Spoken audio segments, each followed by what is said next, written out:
Elliotte Friedman, marijuana is legal in Canada. Does this affect your life? Not yet, but I get the sense that's coming. Explain.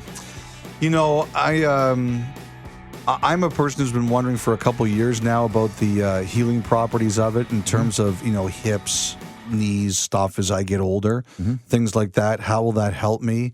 I'm not going to get into it a ton, but as you know, autism is a cause close to my heart, and I'm wondering as our family gets older, how much or if that's going to be a factor in that as well. I think those would be the right answers to your question. Now, as someone who started using it when he was about 3 years old, how does it affect you? It doesn't really, because I've been wide open about the old podcast. Greg and I used to talk about burning all the time. I just Wait a sec, you used to do a podcast before? Yeah, this? there's a tiny little MVSW thing before we got together on 31 here.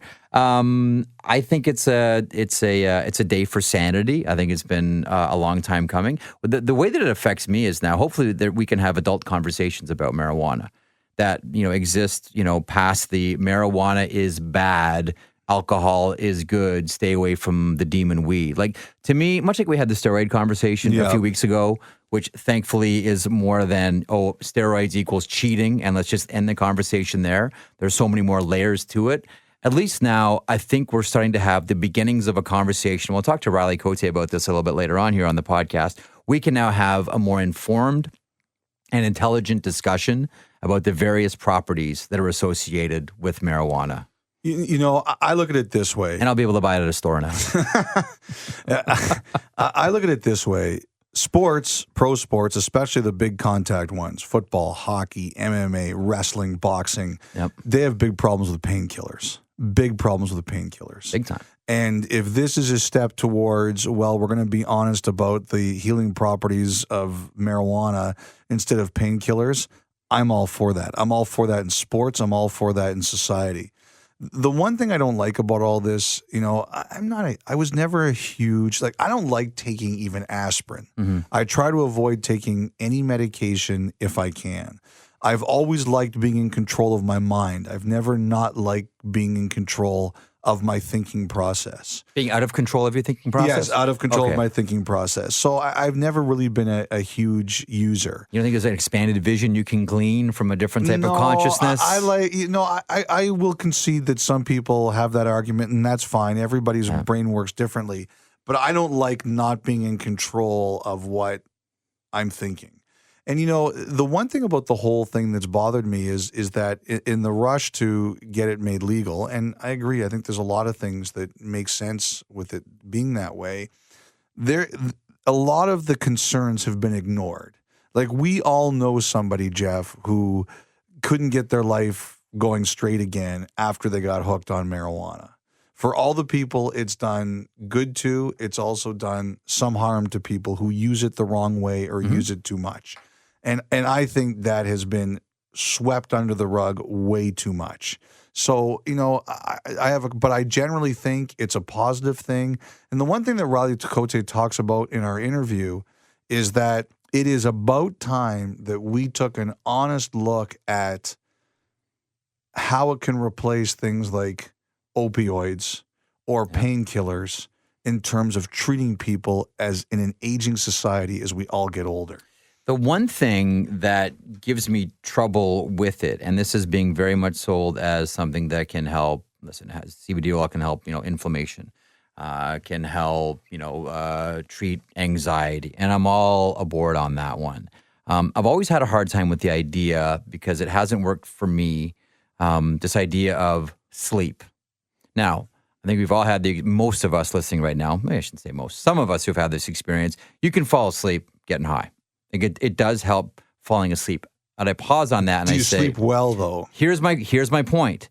It's not sleep. Yeah. I don't believe that it's sleep. It's like passed out from alcohol sleep. Correct. Yes. Now, over the summer, are you familiar with Matthew Walker, Dr. Matthew Walker? He's a Harvard sleep doctor. Wrote a book called Why We Sleep. Fascinating guy.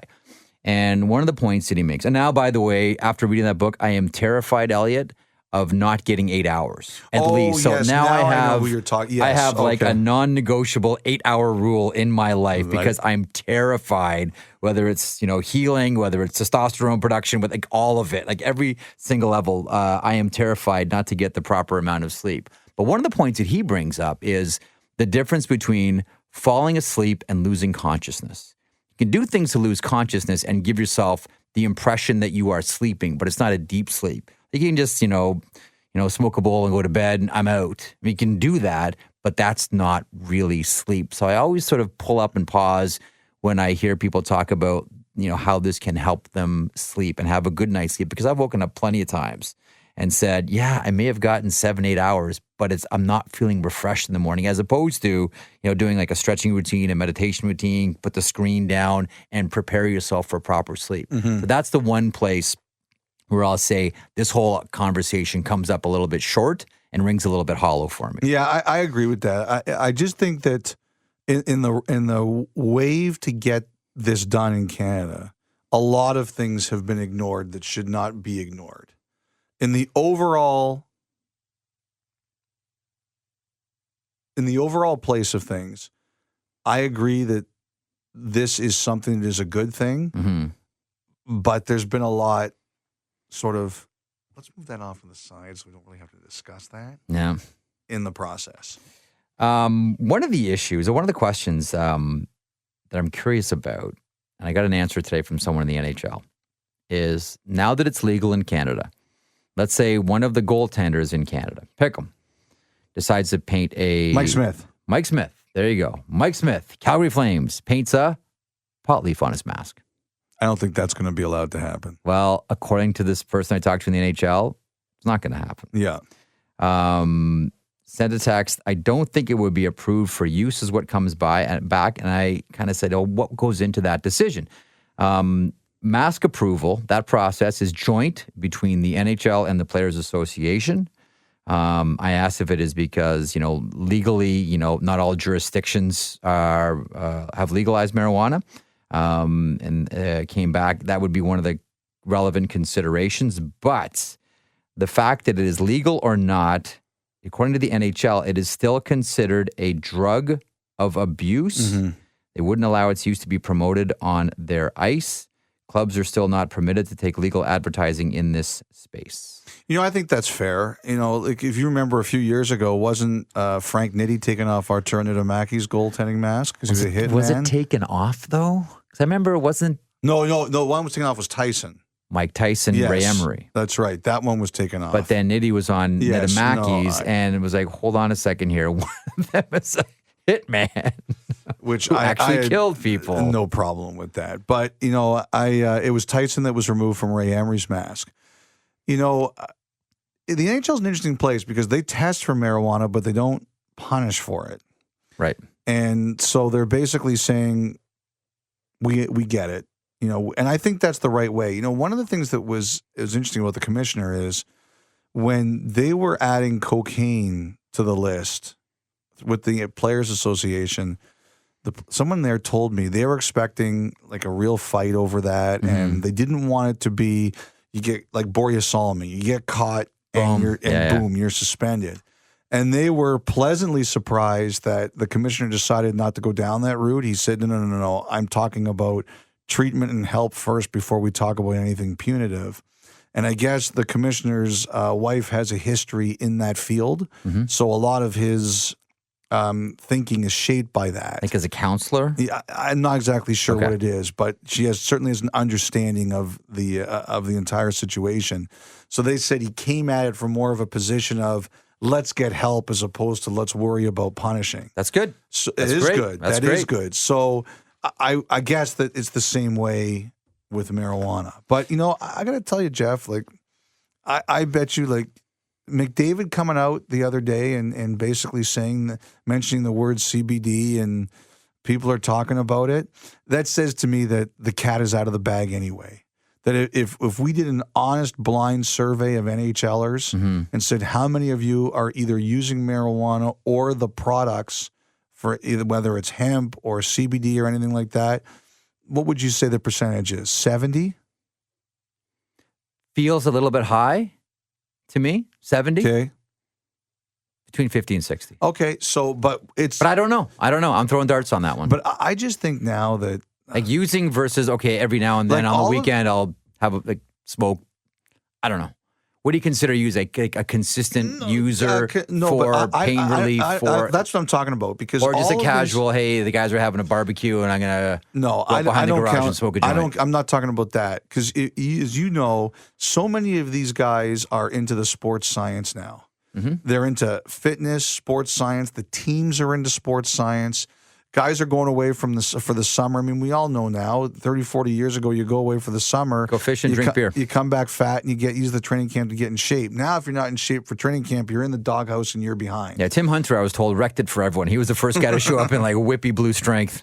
That is, so how can you tell me these guys aren't hiring all these expensive trainers and elite cutting edge people and companies to run their lives and do their bodies head to toe, and they don't know the benefits for healing?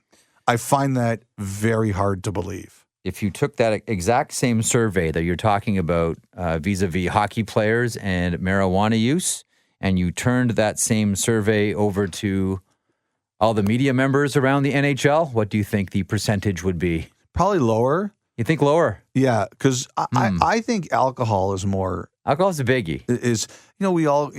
I don't like to speak for anyone else. For myself, you finish a broadcast, you go have a beer or two. Yeah. We go out for dinner on the road and we have some wine or a beer or two.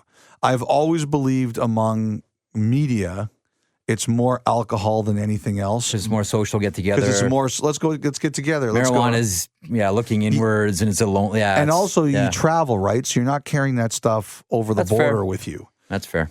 At least unless you're really dumb. But I would say, but if you're going to tell me that the number is higher than I think, that wouldn't surprise me.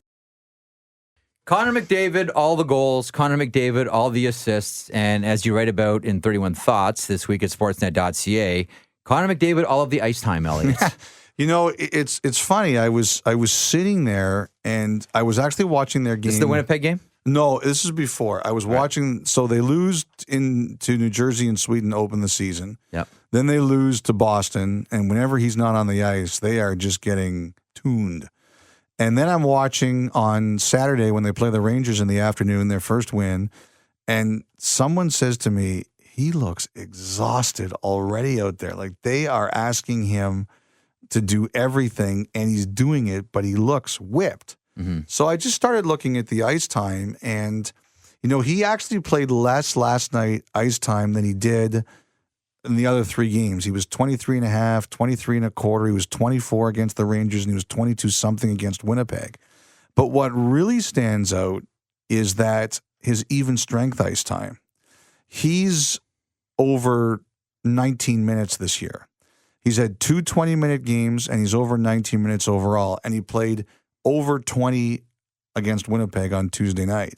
Now, there's another guy who's over 19 minutes this year at even strength. That's Patrick Kane, but that's mainly on the strength of the one game against St. Louis, right? When he put up a big number. I think it was like 25 against St. Louis. I don't know if that's going to stay for Kane.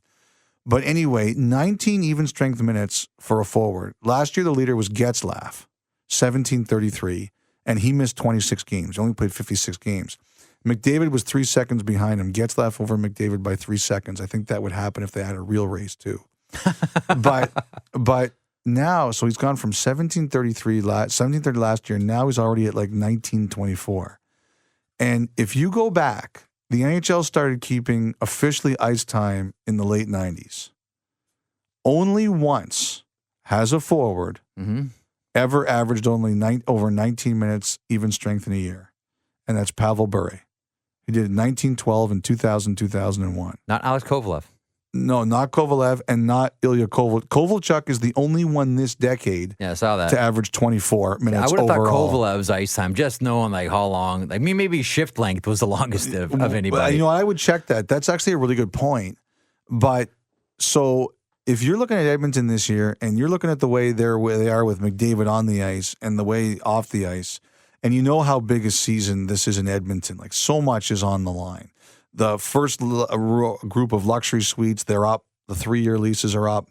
You have to have a good season. Hang on. Jobs are on the line. Well, Elliot. that comes with it. Jobs are on the line, for sure. You know that if you're Todd McLellan, you're looking at your bench, how do you not call his name? Nonstop. Every other shift. Nonstop. Everyone's 97. Yeah.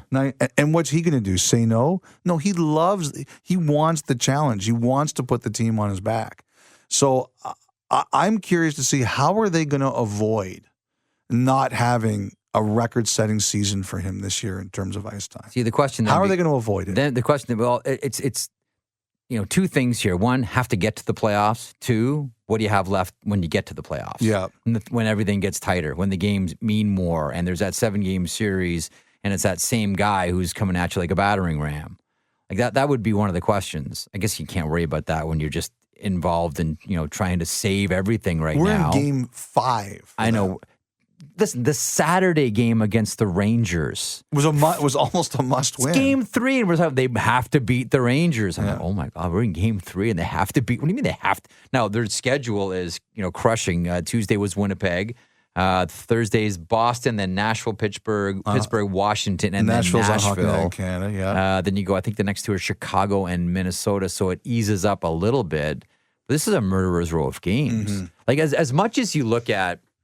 See, your thoughts on Connor McDavid and his ice time, I look at this stretch, and I said to myself, man, this is going to be tough on Clefbaum, on Larson, on Nurse. I'm thinking Nurse played 27 minutes. Well, I'm looking like this is going to be awful. Chris Russell, this is going to be tough on those defensemen.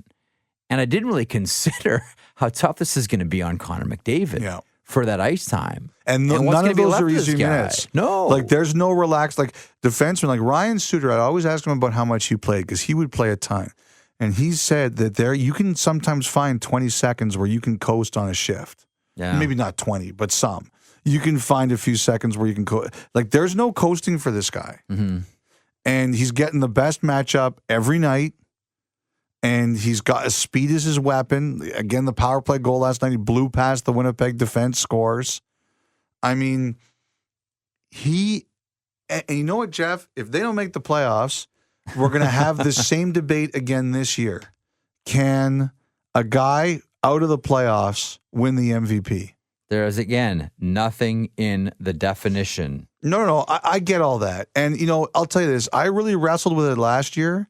And if he's in on 90% of their goals like he is right now, like, I mean, no, I don't know. Like, I just look at this and, like, he's always put that franchise on his shoulders.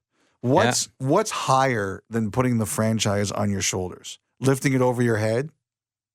Gorilla pressing it. Gorilla pressing it 12 times? Yeah, I know. Like, that was, it's 4-1 in the second. They're out of the game. And then McDavid. And they've got their home opener on Thursday, and that's going to be nasty. Like, you're sitting there thinking, if you're one of the Oilers in the organization, like, we're losing 4-1 tonight. Our fans are going to kill us on Thursday. Might be the only home opener where they don't do introductions of everybody. Like, you're sitting... Stop if they lose that game against Winnipeg. And then he just puts the team on his back. Mm-hmm. He gorilla presses them. That's what we'll say. He gorilla presses them. And he gets them, and now everyone's going to go into that building on Thursday night. They're going to be like, I can't wait to see what he does next. They're going to be so wired up and so excited. So I was on the... that is an MVP. I was on the Winged Wheel podcast a few weeks ago, okay? Yep. Detroit Red Wings podcast. Yep. And we were talking about All-Star Game. Somehow we got involved talking about All-Star Game. And one of the things that I would love to see, I think we may have briefly talked about this last year on the podcast. I just used Connor McDavid as a touchstone.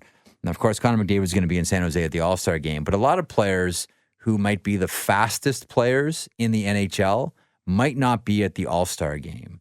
I love the idea of Connor McDavid taking on all challengers in the race. So whether it's Dylan Larkin, Andreas Athanasiou, Jordan Kyrou, like whomever. Bring the specialist. Bring the specialist. Absolutely. Zdeno Chara's shot versus everybody else's shot. Yeah. The guys that can hammer it. Bring those guys on. So they might not be in the All-Star game. They might have voted in as All-Stars or had the magic wand waved over them for All-Stars. But just to see Connor McDavid take on someone who has an individual skill that is comparable, whether it's Nick Ehlers, comparable skill set to Connor McDavid with the feet, give me that race. I have written about this and asked for this for years now. Like, one of the things I really liked about was when Dylan Larkin won a couple years ago, they said, okay, now we're giving you a chance to chase Mike Gartner. Because Gartner had the records. They said, here's the record, the all-time record, and they gave Larkin the chance. And Larkin beat it, and Gartner said, wait a second, you got a running start. But like, I like that. Like you could do it like WWE style. Totally. I'm thinking, who's coming out behind the curtain? Who's coming up? Who's this fast skater coming up behind the curtain? Like Shea Weber, for example, this year probably won't be an all-star because he's not going to play. Let him shoot. Bring him out there. Like, bring him into San Jose, and they're changing it this year. They're doing Friday night, Saturday night. So bring him out on Friday night. We need 10 slap shots. And then what you do is, Shay, pick your favorite song, and then you all of a sudden the building goes dark, the song comes on, you bring up the screen, you show his past highlights, and he comes out under a spotlight to take on Zdeno Chara. Whatever. Like, I don't know if Chara will be in the All-Star game. Probably not. Or bring out old gunslingers, right? Well, bring out Brian Rolston for slap shots. Well, I suggested Alfredsson. Oh, yeah. The record, of course. And I asked him, I remember I asked him last year, would you do it? And he said, yeah, I'd probably lose because I used a wooden stick, but I would love to do it. Oh, that's fantastic. Come on. We're, you know what? Actually, now that you've talked about this, because Chara and Weber probably won't be all-stars this year, right? Bring them out. Because Weber is hurt and Chara, Boston won't want him to play. They'll say take McAvoy, and they'd probably be happy to do it. One last time. I'm on this now. Again, we need 10 shots out of you. We need 10. Go to San Jose and take 10 slap shots. See, I always write down notes when I think of something. So I'm putting that in next week's blog. I want one last Chara versus Weber showdown in the All-Star. Bring them out there. Say, guys, you get an all-expenses paid trip to San Jose. Bring your family. Do it on. You can leave on Saturday. Do it on Friday. Yeah. You can leave on Saturday. Or here's a trip to a winery. Or Zdeno, here's a mountain. Go bike up it. Here's a mountain. Go bike up it. We've brought Kilimanjaro to San Jose. Go. Do it one more time. Let's go. One last time, Weber and Chara, one for the road. We got to go down and bring in Alfredsson. We got to go down officially and make the list and plug in the players. I once asked Gartner if he would want to do it again. He says, "Are you crazy? I'm 50-something years old." He can still go. Do you ever see him up at NTR? No, NTR is a training rink a little bit north of the city of Toronto and Newmarket. There's also one in Richmond Hill, but he runs. He still runs skates there, and Mike can still go. I played tons of charity games with Mike, and usually later on in the game, when the juices start going, oh yeah, he gets I love the idea of the senior circuit for that skills competition too. Anyway, we might be getting too carried away, but I do want to see Weber and Chara one more time. Auston Matthews shooting percentage. Yeah, so here's the other one. So McDavid's got the time on ice, and he beat the Oates record of most goals for the start of the season you're involved in. So Matthews was shooting 50% entering Monday's game against the Kings, and he stunk that night. He was over 2, so he's down to 45.5. He's shooting at 45.5%, and one of the things I looked at was league average, what's around 14? The record? Yeah, 14, 15. So he shot 14 his first year, and he shot 18, I think, his second year.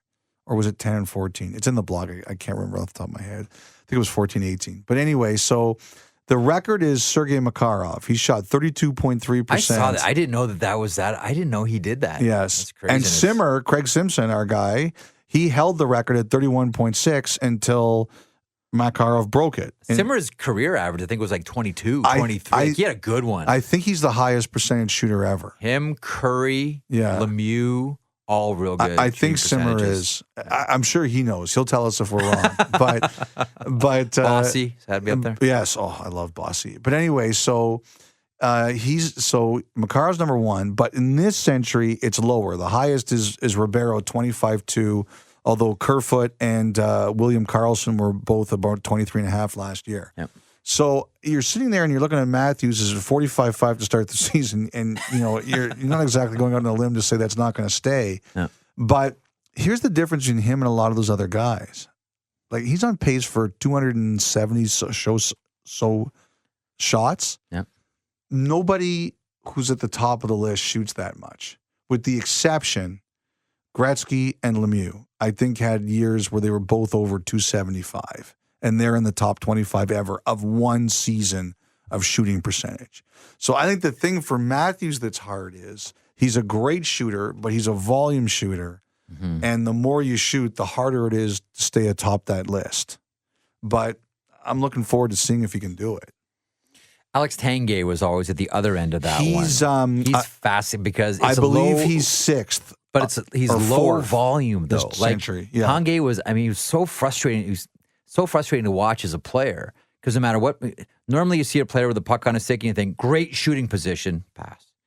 Like that guy turned up more. He would wait. Like when I think of the history of the NHL and players who only shot when it was the perfect time to shoot, Alex Tanguay comes to mind for me right away. He's on that 21st century list. Like he's fourth or sixth or something like that. Yeah, he's got a season like that. I noticed his name. Because his career, I remember looked it up once doing an Avs game, and I think his career shooting percentage was somewhere in the neighborhood of 17%. Yeah. Which I looked at and I said, wow. There's one of those shows where you're doing like, the unheralded guys from Colorado who don't get, like, whether it's Milan Hajduk, because everyone focuses on Sakic and focuses on He's another guy. Hajduk is? Yeah, he's another guy. As a matter of fact, he is one of only two players this century who have shot over 20% taking 200 shots in a year. He's one, and Brad Boyes was the other. This may be dated by the time you hear this, but I want to get it out there as well. What's happening with the Nylander camp? So it was broken today. Lance Hornby, the Toronto Sun, had the big scoop today that that Kyle Dubas went to Switzerland to meet with William Nylander. And from what I understand, this was not a negotiation as much as it was a conversation about where we are, what we're thinking. We're not trying to trade you. We want to keep you. We made a promise, and we think that you are an important part of our team. And I think he went to do that. I think he went to go see him face to face and tell him how important it was. But I'm also sure, and I don't know this for sure, but it would not surprise me also that Dubas delivered the message that, we can't go past a certain point here. And hang on, can't go past a certain point in the season? No, or we in can't terms go of the past number. The number, okay. The number. Because a certain point in the season is December 1st. Yeah, as we all know. everybody knows that. Yeah. But I think he probably told him, Willie, we got to do something here at this number or lower. Now, I think they'll go back to the agent and they'll sort it out. But from what I understand, this wasn't a negotiation as much as an explanation on what they're thinking. And B, Nylander has been legitimately concerned that they would sign him and trade him. And I think they were trying to tell him that that's not what they're doing here. Was this then this is our line in the sand? There's more nuance to it than that. I think that, yes, you can argue it's the line in the sand, but I think it's also as much as, Willie, we want you here. They do want him there. Like, they do value him as a player. And they want to tell him that they're not trying to trade him and they're going to do, but you're right. At the end of the day, Dubas probably said to Nylander, we can only go so far. Because now I'm looking at Matthews, and if it's an 8-year deal, it's got to be over 12. Over 12 and under what? I think, you know what? I have this weird feeling that Matthews wants, someone told me that there's a 3-4 in this. So I'm like, is it 12.34? I don't know. Players. I thought they just reserved that for the final 4 digits of their phone number. Well, hey, Crosby. Like if you're a 8-7. number 28 in the NHL, your last 4 digits are 28. I'm like, oh, geez, really? 967, 28. No, I don't know. I think Matthews' number is only getting higher. So, again, that's why I said this might be a 5-year deal.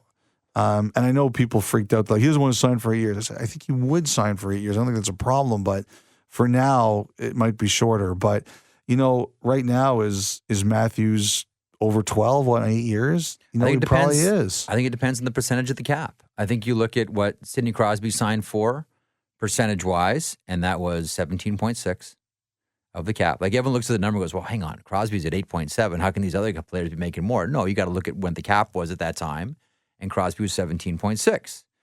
Connor McDavid, the original contract before he walked it back. Before he walked it down. Man, if Bob Goodenow was around. Before he walked it down, it was 17.6, down to 16.6, his choosing. I would imagine that Auston Matthews same 17.6 or the 16.6? Well, the one thing a couple things are interesting about that. So I've mentioned that to GMs before, and they're like, these agents, they sucker you guys into promoting these lines like about the percentage of the cap as opposed to the number. Yeah. What do they look at? They don't look at percentage of cap? And I told an agent that goes, oh yeah, we love that one. So it was pretty funny. Like the one GM was like, you guys just parrot these talking points. But yeah, I see that as being potentially legitimate. The one thing I really do believe is I just find it hard to believe the Maple Leafs have not investigated the nuclear option. Like what happens if we get to an offer sheet and the cap is 83 next year and somebody offers them 16.6? Mm-hmm. I think they know exactly what they'd have to do in that situation. Match. Like they'll match. They'll match. But I think they have an idea of what their roster will look like. Like I remember one GM. Okay, so then I had one GM a couple of years ago who told me, like, I don't think that, and he had a big player. He goes, I don't think there's going to be any offer sheets. Nobody does this, but just in case, he said we have a big board in our office of what our team looks like with our player with this one guy making 20%. Okay, let's revisit the conversation we just had. Then, if you're William Nylander and you're concerned about being traded, would part of the conversation with Kyle Dubas be, well, what happens if Auston Matthews gets offer sheeted at $16 million and you need to scrub salary? I believe they would tell him that that's not going to happen. Like I think the Leafs and Matthews are going to make a deal. I do. I think it's going to get done. But, you know, at some point you have to say to someone, I don't control everything. I control what I control, and I want to keep you here. Now, if that happens, things are going to be different. And all you can say is, I'll make you a promise that I'll try to deal with you as fairly as possible. But my plan, and I do believe this is the plan, is to keep all those guys. We're deep into the podcast. We haven't mentioned one of the headline stories of the week, and that is the Matheson suspension, the board slam on Elias Pettersson. Yeah, this divided hockey guys. Yeah, it did. It's funny, like... The one guy, there's one GM. He's a really funny guy. Whenever something like this happens, Ken Holland. No, it's not Ken Holland. I like playing this game with you though. You just do it to me. I do it to you all the time. I love playing. Julian Breezewell. I love playing this. All right, Rob Blake. Whenever something like this happens, he sends me a one-word text. Yep. Canada. Are you saying this is Tuesday, Columbus, Minnesota? We're not talking about it? That's exactly what he's saying. Yeah. He said it's... Hang on. Canada, Saturday night. He just says Canada, but probably. There's no question about it. Like, you know, one of the most rabid fan bases in this country is Vancouver. Yep. And, you know, hey, they love their Canucks, or they love talking about their Canucks. And, you know, I do like the fact that, look, they drive our numbers. When that team is good, our numbers are really good because BC is passionate about the Canucks. But, you know, he said to me when I followed up, he said exactly what you said. If this wasn't a young star player in the Vancouver Canucks, this is not lunacy. So then the Pandora's box has been opened because we see board slams all the time. All the time. Well, you know, I thought the explanation next was time good. that it happens, hey, thanks for giving us a free intermission. I thought the explanation of the penalty was really well done, of the suspension. I think it was really good. Like, because, you know, I showed in the blog Brad Malone on Sam Gagner. Yep. And Gagner was hurt when he played for Philly 3 years ago. And the one thing they talked about, and Nick on Monday night's game, we did the regional between the Kings and the Leafs, and he showed William Carrier on Brooks Orpik, and Orpik got hurt. Gagner, by the way, missed a couple of months. But, you know, the one thing that they said was it wasn't all in one motion. If you watch Malone on Gagner, he hits him and takes him down. If you watch Orpik and Carrier hits him and Orpik is hurt. This is a pin and a hit and then a lift and a throwdown. And so if we're going to parse this, that's what we're going to be parsing. Now, I know there are people, they go bananas when the weight thing is brought up. They say it's not fair, you know, the weight shouldn't matter. I think it does matter because the play probably doesn't happen the way it happens if there isn't a difference between the two guys. But I think it just shows you, you know, how far we've come, Jeff, even in 5 years. Like in 5 years, they're not even looking at that. And now we're in a very different spot. It's amazing where in the NHL, when you close one door, you open up another. And You know who says that all the time? Who's that? Colin Campbell. Does he? Yes. He wasn't the person that texts you Canada. No. Okay. Although Is it American US-based, yeah? Yeah. Because that does sound like Cole. But he's bugged me about, he went on there last year. Remember when Anaheim played Edmonton in the playoffs? And, of course. And Kessler held the leg. Yeah. And like. Yeah. And does it count? Does it count? He said, you went on during the intermission and Anaheim's going bananas. They're like, Hockey Night in Canada wants Edmonton to win. Listen to Friedman. And he said it on the air. He said it on Hockey Central. I was like, give me a break. Anyway, go ahead. No, my only point is I wonder if, because we see this more and more in the NHL, the hit against the boards and then the push down to the ice to eliminate the forward from the play. Mm-hmm. What can't you do as a defenseman anymore when you hit a player? Pin him against the boards. Once upon a time, you could hit a player and hold him, right? Like you got like one steamboat, two steamboats, and then you got to let him go, right? It's that catch-release. But you could hold him for a while. You can't do that anymore. So I think the way that defensemen have figured out around that is not just to hit the player, but knock the player down, because you see it all. This is why, and I see. I get the sense that within the Department of Player Safety, they were split. I bet you they were torn. And I bet you they were. A lot of them, they're like, hold on a second here. This happens all the time. We don't want the bear hug into the boards and the pin. We don't want that. This is what defensemen do instead. They hit and they throw down. And it happens all the time. And now we're saying it's suspendable. Like, I do agree with you, like the way that they split hairs on it with the two distinct acts. One's a hockey play and one's not. And you want to suspend for the non-hockey play. I get that. But, man, that is such a fine line. I would imagine many in the Department of Player Safety that said, hold on a second here.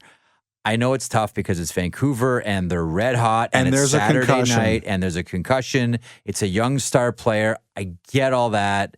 It would be a really tough sit if we didn't do anything. But I have a hard time believing that there was consensus amongst the Department of Player Safety on this one. Yeah. A hard time. And you know what? That's fine. Like, I remember a few years ago when Rafi Torres hit Jared Stoll in the playoffs. Yep. You know, Rob Blake was so upset by that ruling, he basically got up and said, I'm not doing this anymore. I don't have a problem with people disagreeing. I don't at all. As a matter of fact, the art of disagreement and polite disagreement has really been lost all over society. I just, you know, I look at that play and I'm like, okay, but, and if you're a defenseman in the league right now, you have to understand that that's the way it's going to be played. And you're right. Now, every time we have an intermission and there's something like that, we're going to talk about it. But I know that people get upset when the weight thing comes up. I think it's a factor because if he was not as light a guy, it wouldn't have happened. Like on the very next shift, Goodbranson and Brouwer get into it, and Goodbranson knocks down Brouwer, and they're both 215. They're both listed the same. Like I get it. Like but I thought the suspension video was very clear. I thought it was very well done. It's just going to be really interesting to see. That's the one thing that stands out to me the most is, like, there were people in the NHL who thought Sidney Crosby should have been protected when he got in. And there were a lot of people who felt, nope, you have to earn it. And this is right out of the lockout, and Crosby's going to be the star that lifts up the NHL after the lockout. And there were a lot of people, not just people in Pittsburgh, like, we have to give this guy more of a path. And there were people who fought back. They said, no, you have to earn it in the NHL. And I admire that. There's nothing wrong with making things hard on great players. Michael Jordan wasn't going to be as great as he was without the Detroit Pistons killing him year after year after year. Right. And, you know, part of me looks at this and wonders, okay, does this mean a change now? Does this mean that if you do this to a star player, it's going to be a problem? And to me, I don't know the answer. I guess it's we'll see, but that's a big change for the National Hockey League. If I'm not in the NHL Players Association and I hear protect star players, if I'm the NHLPA and I hear protect star players, what I'm thinking to myself is protect all players, right? Like what? So I understand that they're the ones that move the needle and they're the ones that fans come to see and they're the ones that are driving the game. There's 700 players in the union. Yeah. And that's why, they get a lot of heat. They went in a suspension hearing. Who do you think they were defending? Were they defending Pettersson or were they defending Matheson? Matheson. Absolutely. And some people get upset by that. Mm-hmm. They get really upset by that. They say, why aren't you protecting the guy who didn't do anything wrong? Not that Matheson's no headhunter. The guy's clean as clean gets. It was a bad play that went sideways. But, where I would disagree with you, Jeff? What's the one thing that makes players crazy right now? Escrow. Yes. What's your best chance of beating escrow? Growing the game. If I was not a star player, but I was good enough to play in the league, yes. Do I want the Players Association looking out for my best interests? Absolutely. Do I want them to defend me if I need defending? Absolutely. But you know what else I want? How do we make the game make more money so that I don't have to pay as much escrow? And one of the ways you do that is you let the star players be the star players. Do you think for a second... What's the fastest growing league in the world right now? NBA. And why? Because the stars are on the court, tons. And they're on the court tons, and they still, don't... It's a different game. Yeah, I understand that, but don't tell me that LeBron James doesn't take his abuse, because he does. Like, Shaquille O'Neal, he used to get the crap kicked out of him every night. He was bigger than everyone else, so he got hit more. But the bottom line is they created something where the stars could be the stars. If you really want this game to grow, you can't... I mean, you can only Connor McDavid can play 30 minutes a night, I guess. Yeah. But you have to let the stars be the stars. But do you think for a second that, Connor McDavid comes down Danny DeKeyser's side and he's thinking, you know what, I better stay away because of escrow? No. But I think that there's something to the way the game is called, the way supplemental discipline is done. It's not on the ice. It's the second thought. What's this on Matheson, on Pettersson? You don't think that there's going to be guys looking at Pettersson now and saying, the best thing that could have happened out of this for Vancouver was there's going to be guys saying, okay, like, I'm going to get dinged if I hit him? I'm going to get dinged if I hit this guy. That's the best thing that could have happened to the Canucks. Department of Player Safety playing enforcer, George Peros doing his old job. You look at 20 years, for 20 years, how much did the Sedins get clobbered out there? Tons. I remember those first couple of years, they were getting crushed every night. So if I'm Vancouver, I'm looking at this right now. First of all, I want the kid healthy. Nobody wants to see the kid have a concussion or long-term concussions problems. But I'm looking at this right now and I'm saying, woo, like the Sedins got mugged for 20 years. Yep. Maybe this means this kid can't get mugged as much. And that will wrap up the segment. When we come back, Riley Cote, ex-Philadelphia Flyer, ex-NHL tough guy, now taking care of everyone's health around sports. Okay, Elliotte joining us now is the co-founder of Athletes for Care, also of the Hemp Heals Foundation, a wellness speaker, and I would imagine someone that is celebrating the news across Canada. Like a lot of other Canadians these days. He is Riley Cote, former NHLer, who joins us now. Riley, first of all, thanks for doing this. And second of all, your reaction to the news in Canada about the legalization of marijuana. Yeah, well, thanks for having me. I think it's great. I mean, I think it's been a long time coming. I think today actually marks the day that it actually is actually legal. But, I think it's been a long time coming for Canadians. They've known it's been coming. And I think it's great for public health. I think there needs to be a huge educational component to it all, but it certainly it opens up the door for society kind of culturally change. So I think it's a beautiful thing. Well, let's just set the stage for why Riley is a great guest to have on this. So Riley, born in Winnipeg, played his junior hockey in Prince Albert. You played 156 NHL games. You were a tough guy, no question about that. Always in great shape, a definite challenge for anybody who tried to take you on physically. After playing, you went into coaching. It's interesting. The Flyers is an organization. If you're a good Flyer, they take care of you. You coached in the American Hockey League for a few years. But I remember noticing during that time, Riley, on your Twitter, that there were a lot of links to cannabis products, a lot of talk about hemp and the health. This is something that you got into a long time ago. And I just wanted to ask, what was the process? How did you discover this? And why did you say that this is something that I want to promote and discuss because I think it's important? Yeah, this goes back to, right around the time I retired, 2010, age of 28. The wheels started falling off the carriage physically. and then being a fighter, and the concussion stuff, the mental side of things, and just the direction of the role at the time and my positioning with the team. A lot of things kind of came to this abrupt end, I guess you would call it, and I had to make a decision. Am I going to continue to be a meatball, or am I going to take this opportunity in coaching, get out of the game, and change my life? It was an exit strategy for me.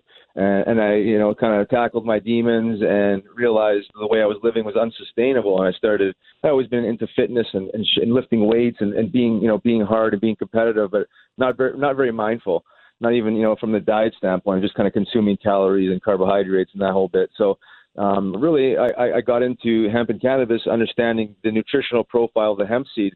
I started transitioning from whey proteins or dairy-based proteins, animal proteins, to plant-based proteins, specifically hemp, very digestible, high in omega-3 fatty acids, the whole bit.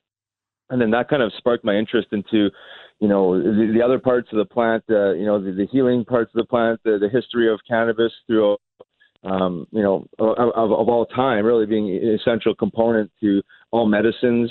And then using my experience using cannabis and then tying in the science that I was learning on the non-psychoactive cannabinoids like CBD, I started treating my concussions and the residual collateral damage from concussions with CBD oil, and then just kind of went on this path of enlightenment and just kind of an understanding of the natural world, specifically the cannabis plant, because it has so much value and so many healing properties that it was kind of like dusted under the rug.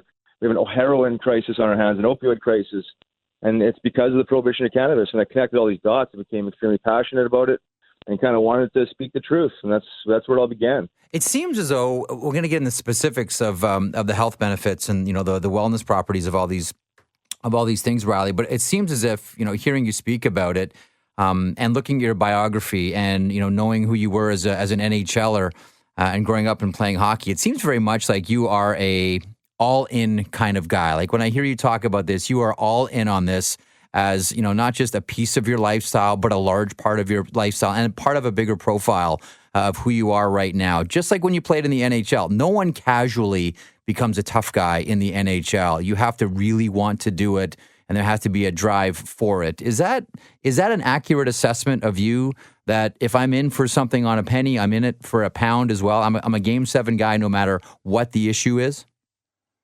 100%. You said it. I mean, I'm all in. When I believe in something, and back in the day, I would have certainly loved to have scored 50 goals a year and earned those paychecks. But skill level wasn't in the cards, so I had to do it the next best way. And that was, take my competitive nature to the next level and be aggressive and in your face and fight for something that I wanted so bad. So in this sense, this is like fundamental human rights type of things, environmental. Health and economic health. If you want to break down the whole cannabis plan and how it can help, public health, but also the farmers and all these different layers of how it can help and heal.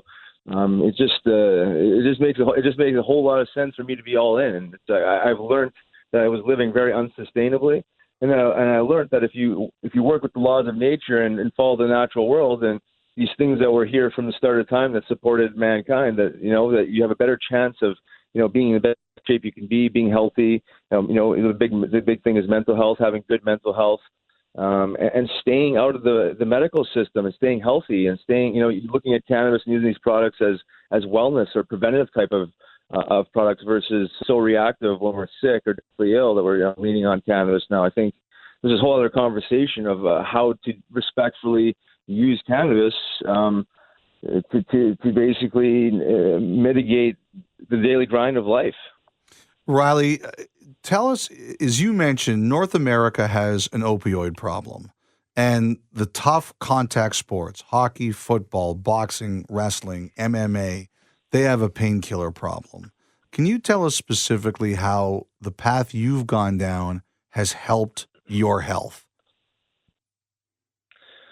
Yeah, absolutely. I mean, I really noticed a huge difference when I retired. It was not so much what I added, it was what I removed. And even though I had been a cannabis consumer for my junior hockey career and pro hockey career, when I turned pro, I was introduced to this, this pharmaceutical world of managing, everything from sleep to muscle,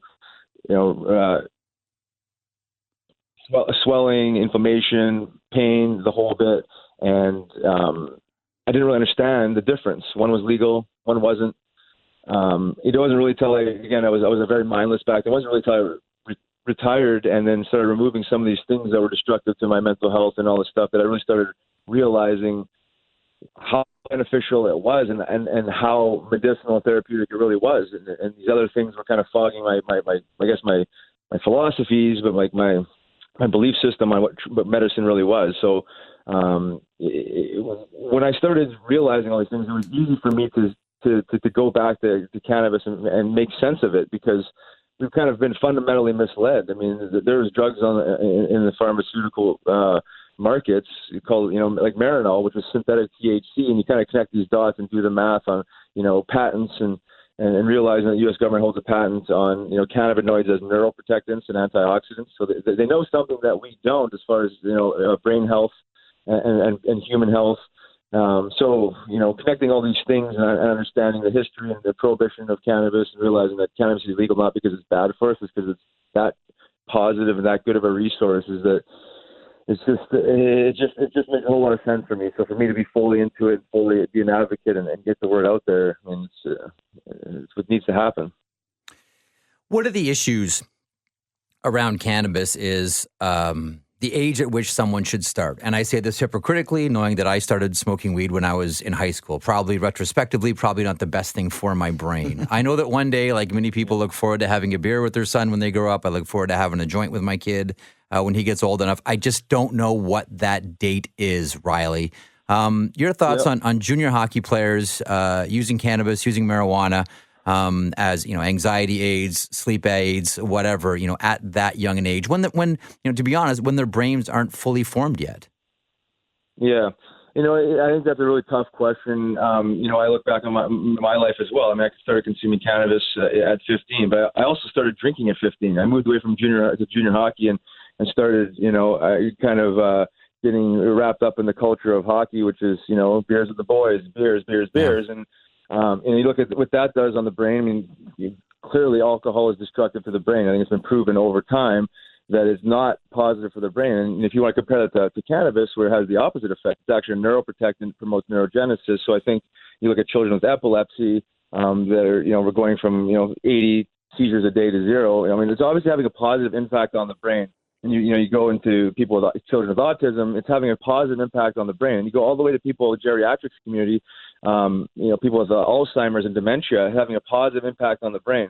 So somewhere in the middle, we have to be honest with this conversation of what it's actually doing to the brain compared to other substances like alcohol, opioid. And if you want to be 100% honest, refined sugar. I mean, there's studies out there that are showing that refined sugar, white sugar, sparks the brain 8 times more than cocaine. There's a reason why we are obese and overweight and sick in the West specifically, is we overconsume refined carbohydrates. And I mean, that's the definition of a Schedule I drug. I mean, it's highly addictive and it has no medical value at all. I mean, so, we have to be honest with substance and what it does for the brain and for public health. And cannabis is easy to demonize because it's been illegal for so long. And, we always see those commercials of like frying a couple of eggs and this is your brain on drugs. Well, yeah. That's ingrained in people's heads. They have a hard time wrapping their head around that this could actually be positive for brain health. So we just have to be honest with these conversations. Honestly, junior hockey, absolutely. I mean, think about the guys get fed in junior hockey. I mean, even in high school, it's just like the pill culture is ingrained into the culture of junior high and high school and going into college. I mean, that's already happening. So to me, a natural herb, responsibly, mindfully, if it's actually, taught the right way, we could change culture and maybe avoid some of these addiction issues and mental health issues down the road with these people that abuse very unsustainable toxic substances. Let me just put down my chocolate bar then and continue with my next answer. Riley, one of the things that when I told someone we were going to be talking today, he said, you would not believe how many people have probably reached out to Riley quietly in the NHL. I believe that. Including, star players. And I'm not asking you to name any names, but I'm asking you, what percentage of players would you say either use marijuana in the NHL already or have reached out to you to ask you, Riley, what do you know? Educate me. Yeah, I mean, I always say the number 50% of guys are consuming cannabis-based products. I would say it's higher, more up into like 70-75% now with all the science and the CBD products that are available, the delivery method, transdermal patch, the tinctures, the capsules, the creams, the topicals, without the psychoactive component. I think the guys figure out the psychoactive, like the recreational dry herb themselves. I think what they're interested in is like the CBD, the stuff I'm talking about, the non-psychoactive products. I have a brand I launched here in the U.S. And there's a few other athletes have kind of done the same thing, but our slogan Rethink Recovery, and it's really promoting cannabis-based products, specifically hemp-derived CBD products, as anti-inflammatories, help with anxiety, stress, sleep, protect the brain. So yeah, I mean, I've had a ton of guys, current and retired, and the alumni guys, Flyers alumni guys specifically. I mean, I put myself out there 2 years ago before I lost my job to the Flyers alumni with Lindy Snyder, the daughter of Ed Snyder, presented Cannabis 101. Here are the facts. Here's the state law in Pennsylvania. Here's a state law in New Jersey. How to get a medical card. Here's some samples of CBD, hemp-derived CBD products. Gave them all samples. So I mean, it's amazing. And then they try them, and it speaks for themselves. It's not about a brand. It's just about a product, and a high-quality product. And I can't even tell you. I should write a book like right now on how many different stories I'm getting just from all the way across from guys that had lifelong diabetes to lowering insulin levels to just basic arthritis, anxiety, sleep, you name it. It's helped with people, and that's why it's not me. It's the product itself. People are interested. They're curious. They want to learn. They want to try it because it's all about self-preservation. And we need to take ownership of our own health, and that's why people are seeking these alternatives, because I think they've lost faith in the medical establishment with this type of thing. No one wants opioids anymore. No one wants to go down that path. We don't want sleeping pills. We don't want all that. We want something that's real, and that's what it is, and that's why they're seeking it. Has the league or the Players Association ever called you to either ask questions or ask what you're doing? I've been in talks with Glenn Healy from the NHL Alumni Association, and it's been probably close to 2 years now, and they're actually on the verge of closing a deal to study cannabis, I think inflammation and pain, but also cannabis and the brain within the alumni. So it's happening. We're current players allowed to use it, or it's endorsed by the medical staff or the league, because I think the international game, it's complicated over the border with the laws in the U.S. So right. I don't think until the U.S. government changes its stance that the U.S. policy or the NHL policy on cannabis is going to change. But at least for the retired players that are in Canada, we should be doing studies on this. We should be getting guys cannabis to help with their pain and inflammation and brain issues and the whole bit. I mean, I met Steve at this original 6 alumni event that we presented to a month back.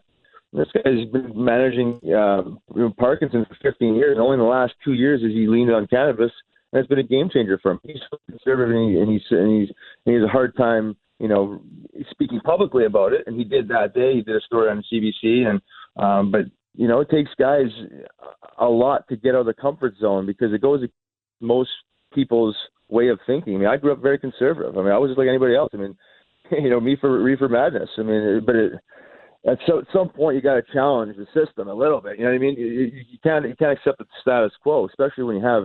We talked about an opioid and heroin crisis, and just an overall public health crisis. Like we're sick. We're almost doomed. The medicine is messed up. It's all business. It's not about. There's no compassion. It's not about what's good for the people. And we know cannabis is that, and that's my opinion overall on that. Riley, you mentioned a name there a couple of seconds ago, and your phone kind of cacked out a second. Who were you just talking about a second ago, Riley? Did the piece on CBC.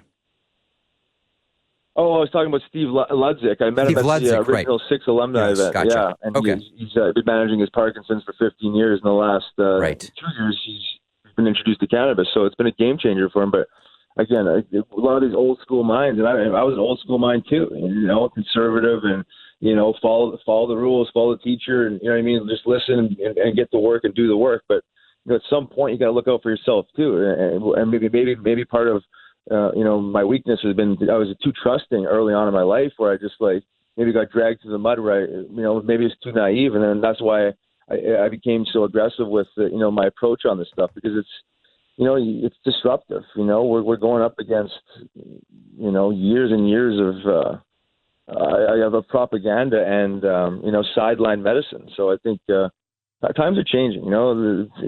People are starting to figure this thing out. Riley, a couple of more questions, then we'll let you get on with your day. First, you referenced, the culture of hockey and things need to change. The mindsets need to change. How close do you think we are, based on your conversations with people in the NHL, from someone like a significant, like star-level player to talking about how this has helped his life and benefited his life in a positive way? How close are we to having that Pied Piper in the NHL?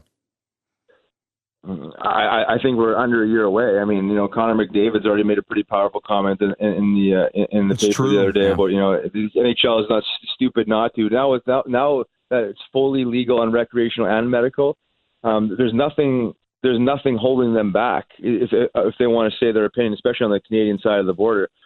So, I mean, I think as this thing grows and maybe advertisement laws change, you're going to see probably, endorsement deals through cannabis with CBD companies or hemp companies with players, and you're going to see a lot more stories coming out. Do you know what I mean? Like, we haven't even scratched the surface, and I would think that's going to happen sooner or later.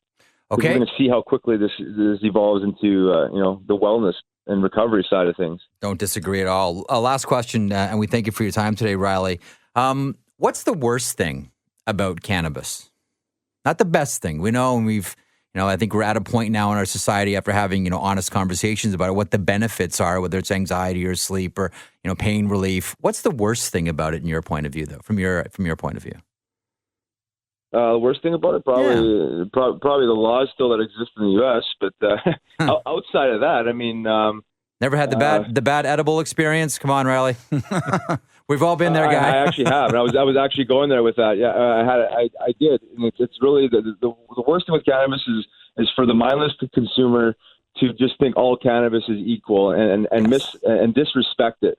I think cannabis is a substance that needs to be respected. So I mean, I've had two bad early experiences with edibles. I didn't consume an edible for 13 years, really up until I retired, when I started microdosing and having a respect for substance and taking less and less is more type of approach. But I think people that get introduced to cannabis and overconsume, especially with edibles, it's a bad experience, and those people are turned off for a long time. So you have to be very, very cautious, especially with edibles, no question. Excellent words. Riley, thanks so much for your time, and I have a feeling we'll be talking plenty over the next couple of years as this story evolves. Thanks so much for this, Riley.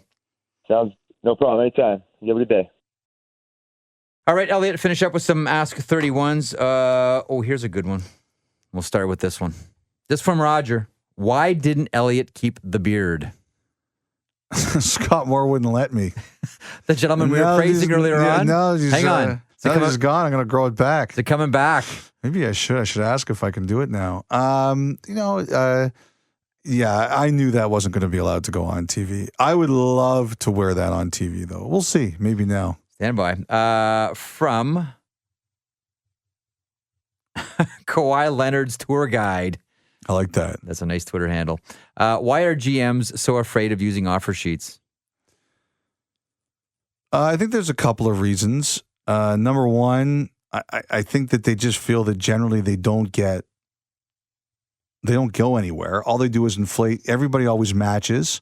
So you feel you've inflated a star's number.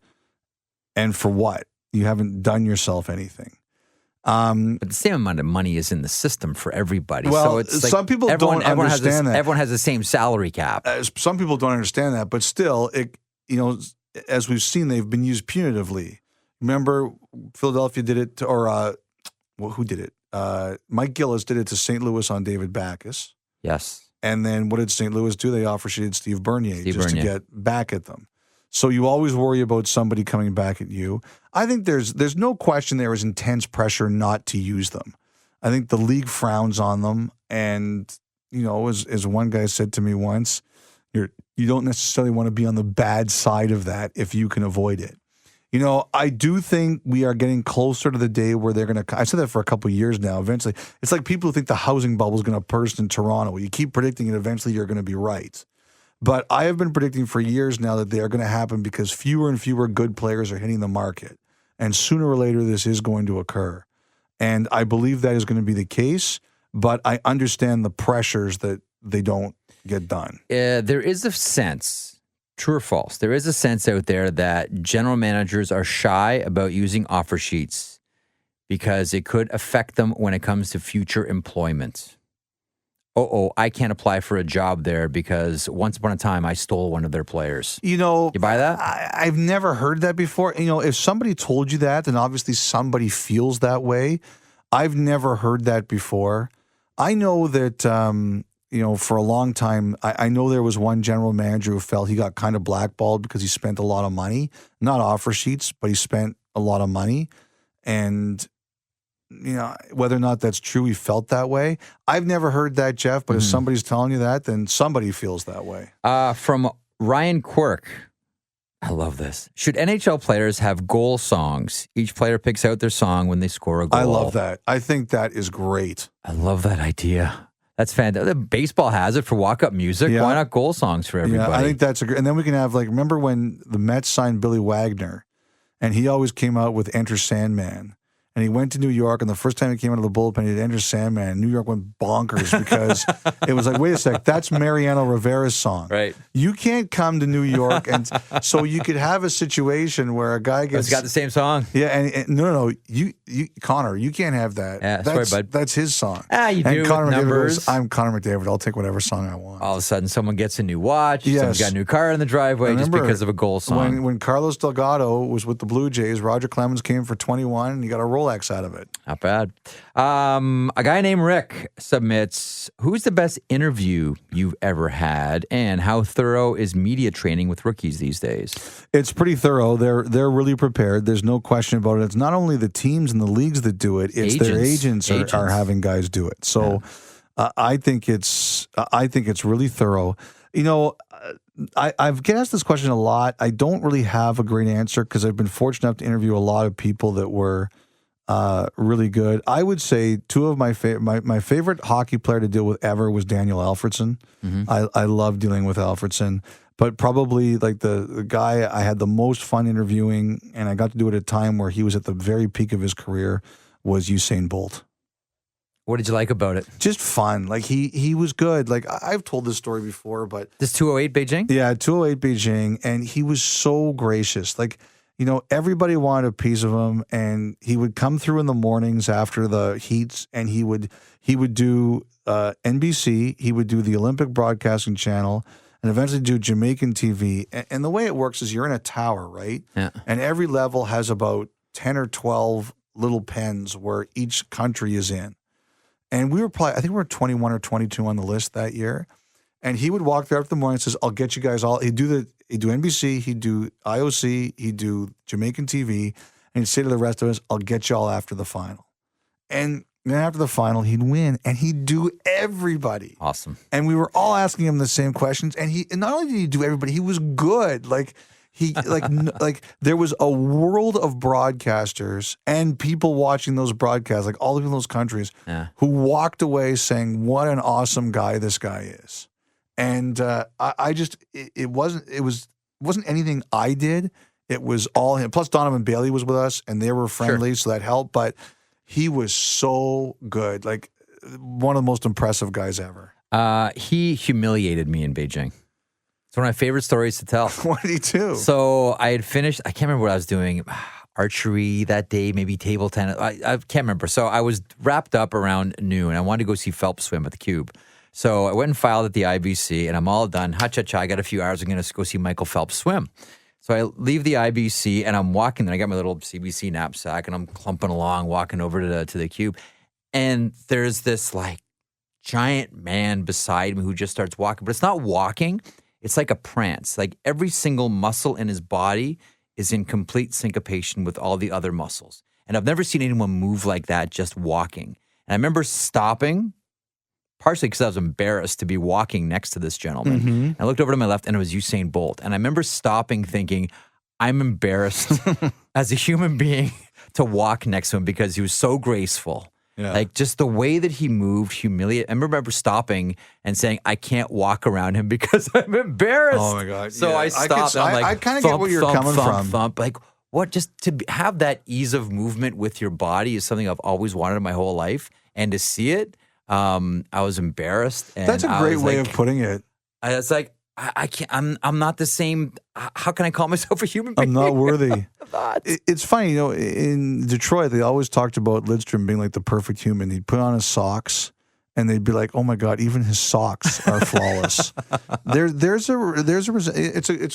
a good way you mention it, like the fluidity of motion in his body. Because I remember noticing that, like just watching him walk from interview to interview. It's amazing, and everything works properly. Yeah, everything goes right. It was like there was a shadow. I'm glad I'm beside me, not the only turned. person I've noticed this. Oh no, you're totally right about that. It took me a long time to get to the cube to see Phelps. I had to reassess my entire life, every movement pattern. Okay, Bang Bang Bart submits, what can be done to limit the extent to which coaching makes the game less exciting? Have any credible proposals ever been tabled? It's hard because there's so much video now. You see what's coming, but I wrote in the notes this week, if you look at the NFL, they have made it borderline impossible to play defense. Between, when I was born in 1970, for a long time, it was right around the time I was born that offensive linemen were really allowed to use their hands for the first time.